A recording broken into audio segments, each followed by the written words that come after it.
I'm Dennis Gage, and welcome to My Classic Car. Well, this week we're in Alexander City, Alabama to check out Tim Wellborn's Muscle Car Museum and take in a little gathering he's having at his place. I've known Tim for years, and he's a serious performance collector, mostly of the Mopar persuasion, and he's put together an amazing grouping here. Let's get around, I'll show you what I'm talking about.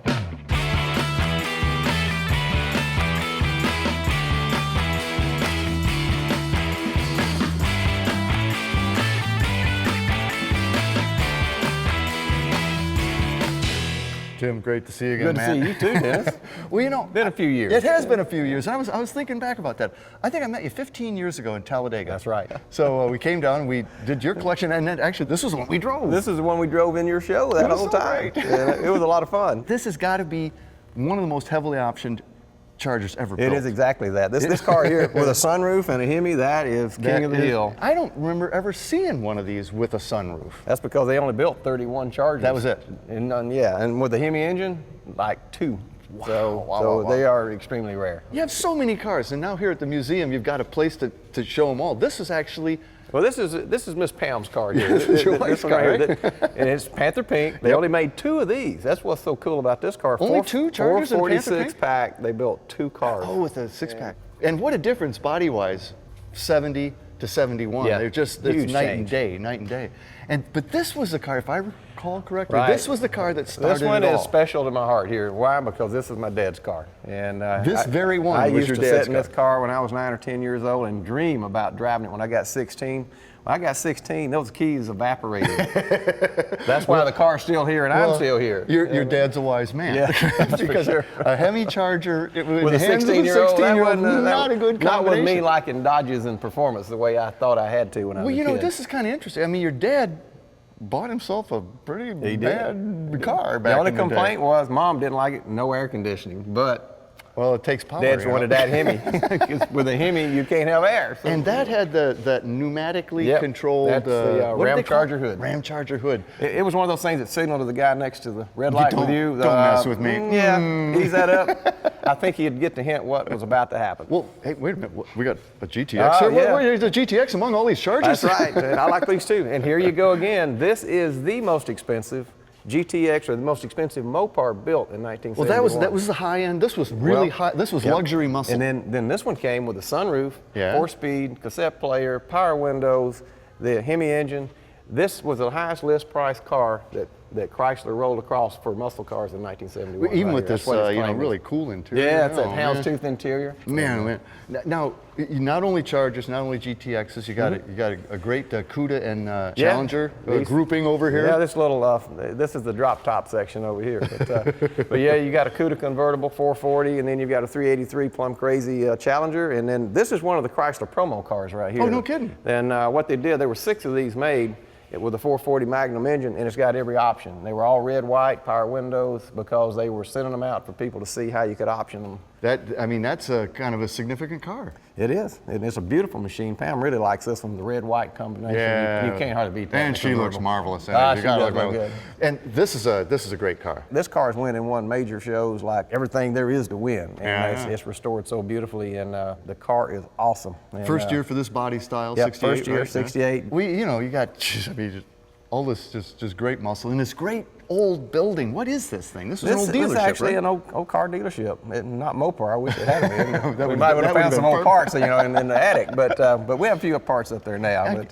I also like your barn find area. Let's check that out. Let's go back there and check that. Tim, this actually may be the coolest part of the museum. I know the shiny stuff's great, but this is all like you say, this is sort of the dream. You find this stuff in a barn. It's something about finding one in a barn with stuff like this sitting all around it. So you got a 67, 66 Yep, Charger? this is 67. This was my best friend in high school's car. So it's got the engine in it out of my Daytona. Because I put a Hemi before the days of clone was ever invented in 1976, because I wanted a Hemi Daytona. Slapped a Hemi in it. And then luckily I got the car back after all these years. This looks like an aluminum block. It What is. this? Chrysler was playing with the idea of a 318 aluminum block. They never finished it up. I've certainly never seen one of those. This is actually a crate engine, a brand new 426 Hemi that has never been fired. That is the bottom end right from the factory. If you had a warranty block, that's what you got. From back when? From back in 1970, 71 era.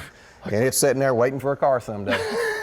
So, and this car here is just dirty, but you know what? If we clean this car up, it's going to be a great survivor. But right now, I enjoy looking at it the way we found it. And this is how you found it? Yep. This is Richard Petty's engine out of his 1973 Charger that he ran at Talladega. What's cool about it is that's when the Hemi had to go away, but he still utilized the Hemi block, but you had to do away with the Hemi heads, and this was when that transition had to happen. So that's the wedge engine. It's a piece of history just showing that transition. Can't run the Hemis anymore. This is awesome. This is a limelight green Hemi Roadrunner, 4-speed, white interior, white top. It don't get any better. And we found it in a barn in Texas it's been about 2 years now. Time Looking just like this. Just the way you see it. With a 426 Hemi from the factory sitting in a barn. Yep. And that color combo, which is the most desirable on a Roadrunner there is, white and limelight. Awesome. The other part, this is an old dealership, and you've still got a parts department. Yeah, we still do. Let's go to the parts department. In there.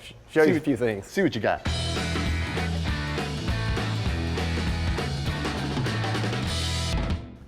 It says no admittance, but I'm coming in. You're coming in. I know a guy. You got permission right This is totally awesome. In this old dealership, this really was the parts department, so it made it easy to put it back that way. But yeah, these are the NOS parts I've been collecting for over 30 years. So these aren't boxes. No, these are boxes with the real parts with the real in them. stuff in them. That's right. You've got everything here. These are 71 Hemi carburetors, 2 sets of them sitting here, 444 barrels. Push rods. Yeah, pistons and rocker arm bolts. Yeah, it's in here somewhere. This is where you got the parts. So. Well, we're in the attic. Yeah, this is great. Hemi exhaust manifolds, Hemi springs, fenders for Roadrunners, Chargers, Challengers, Cudas. Interiors, hoods. This is a 71 GTX NOS hood. Never been on a car. Air grabber, the good one. There's a Cuda tail panel for where the dual exhaust comes out. Is that NOS exhaust? Yeah, that's a Hemi Nobody H-pipe. has NOS exhaust. It's pretty hard to find that stuff. Are those Cuda fenders? Yeah, those would be Cuda fenders. Those are the rarest of all Cuda fenders. These are NOS 1971 because of the gills in it. That's a pretty desirable fender. Yeah. I mean, everything you have is rare, but those Cutaway engines? Yeah. Oh, those are extremely rare. Yeah, these things are crazy, Tim. And you have 2 of them, these Cutaway Hemis. These are probably the ultimate memorabilia piece for Hemi owners you could have. And it really was a real Hemi that was then surgically cut away, right? I would say it's the most expensive Hemi memorabilia you can have with a hole in the side of it. So if you're standing around an auto show, this is what you saw. You got to see, this is how a Hemi works. You could see the 4-bolt main in the bottom of it and where the water flows around the cylinders and how it fires, which is unique to a Hemi because your spark plug is dead on top of your piston. Yes. That helps power as well, rather than coming into the side of the cylinder like a wedge engine does. So great design. Even this basic design is still in top fuel dragsters this day, making 6,000 horsepower. Your yellow one over there is the drag version? Right, and the yellow one's the only drag version we know of that they ever made. That is so cool. I mean, I can't believe that. So is this the car we're taking over? Yeah, this is the one I'm gonna let you drive. Oh, I love that. It's got a wing on it now. Don't go that fast. Well, okay. Man, you can go fast with it. So, I mean, it's appropriate. We're going over to a Winged Warrior reunion. We should take a Winged Warrior. But this is a really special one. This goes back to even before you owned it. Back in 1969, my father took me to the first Talladega 500 race. I see this thing going around all day that looked like this one, and I said, when I get old enough, I'm gonna own one of these. So in 1976, I was headed into my senior year, bought this thing at Talladega, brought it home. I painted this car myself. So the paint's not perfect because I did it in my garage. In 76? In 1976. And then I drove it to high school the following years. And this is truly something from my past. That when I get in it, it is a true time capsule in every single way. Well, let's go over to your place. Let's see some more cars like this. I think there's a few of these over there hanging out waiting on us. And you said I could drive. You are. I'm going. I hear you.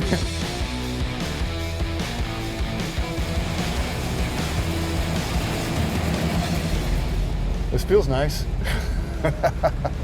Well, it's a pretty day for this. It's a pretty day for it.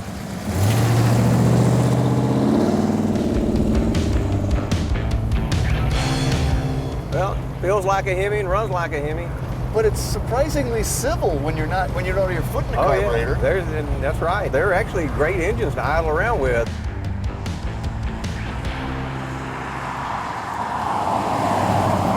Tim, I'm loving driving this car. This is so much fun. Well, you'd love it a lot more if we could get the speed up a little more. Then you start feeling the aerodynamics really go to work. The front end will come down, the wing will stabilize your rear, and it just gets tighter and tighter on the road as you get faster. That's the beauty of the aerodynamics of this car.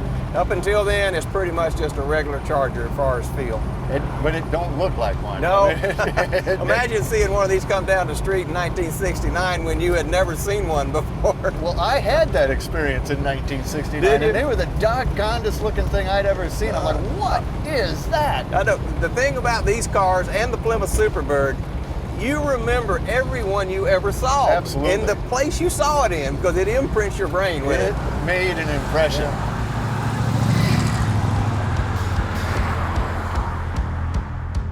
Well, here we go. We're going to go straight ahead, and I'm already seeing some color up there. And that's that wild Mopar color. I think it is. Look at all that stuff up there on the yard. Look at that. We're going into the party. Yeah, we Look are. where the party is.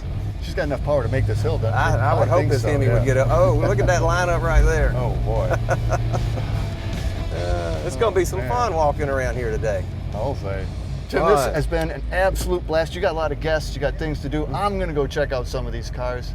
I'm going to go do a little socializing. All these people came a long way. I'm going to spend some time with them. All Thanks, right, buddy. Well, Robert, this is cool. You're at an Aero Warriors reunion. You got a Talladega here. It's the Ford's entry into the Aero Warriors. We've got a fascination, my brother and myself, with the Aero cars. So this is the second time we've been here to Tim Wellborn's house. We came 6 years ago. So one could argue we got the bug, and it's bitten hard. You know? It sounds like a serious affliction. It is, I mean. This is a U.S. car, but has it lived in New Zealand for a while? Or? No, I bought it a few months ago here. It's a somebody spent a lot of time trying to get it as close to a race car as possible. It's an original Talladega body, and somebody's put the Boss 429 in it and put the race seats in it. It's got a roll cage. It's got, if you looked underneath, it looks pretty close to a race car, but we're not quite there with it. It's not beat up enough. I don't want it to be at the moment. So this would have been how they would have outfitted the interior. Very similar. I mean, they obviously wouldn't have the passenger seat. It would have had the roll cage would have shot across there. But it's got the heavy duty transmission and it's got power nothing. The gauges will represent what you would have seen in '69. So it came with this extended nose. Correct. It was designed to be slippery through the air. This thing, this looked like a pretty normal car, but it was very slippery. Yes, no, exactly. It just blends in. Well, open up the hoods. Let's see what that Boss 9 engine looks like. There she blows. Wow. The guy that put this together, he spent a lot of time and a lot of money getting this to look like it does. And very happy with what I bought. You know what's funny about this? Because it's, it's a monster engine and this crazy, slippery aerodynamic car, tons of power, and it still has a single master cylinder in it. Yeah. You got it. You stand on it. You got to do it, So you came over specifically for Tim's event? Yes, I did. Wow. So Tim puts on a great event. It's really cool. Met some really good people. Still communicate with those people back in New Zealand now via email. Friends, that's what we call them. And what a nice place to hang out, huh? Oh, not bad. Not bad at all. Robert, beautiful. All right. Talladega for the Boss 9. Thank you very much. Steve, fancy meeting you here. Good to see you, Dennis. It's always great to see you. It's great to see you and your cars. So you and I met, 12 years ago or something like that. Sir. And I'd heard about this, your King Cobra. We went down to your place in Tennessee. Belfast, Tennessee. Belfast, yes, Tennessee, sir. by golly. And we did this incredible car. I guess they made a few of them. I thought it was 101, but what'd you say, about 6? Well, they originally built 6, and of course a couple of them got wrecked at Daytona, and then a couple of them got crushed, and so we ended up with 2 or 3 originals.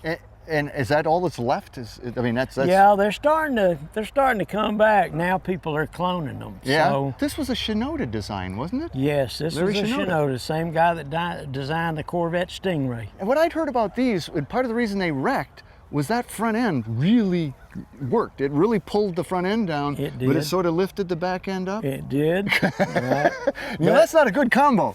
No, well, they lost 2 cars testing, and then they decided to go with a convex back window and also a rear wing, And that helped. and that would have taken care of Then it. this, you just had gotten this. It was still rough when I saw Right. it. And now it's beautiful. This is a Cyclone spoiler too, and this is a one of 1 or 2. Right, they originally built 2 of these, and they crushed the other one, and this one sort of matriculated out the back door, we might say. These are both 429 cars, but this one's a Boss 9, right? Right, And this this one is the old, the Super Cobra jet. Super SCJ, yeah. Yep. they've got to be just the biggest hit in the world.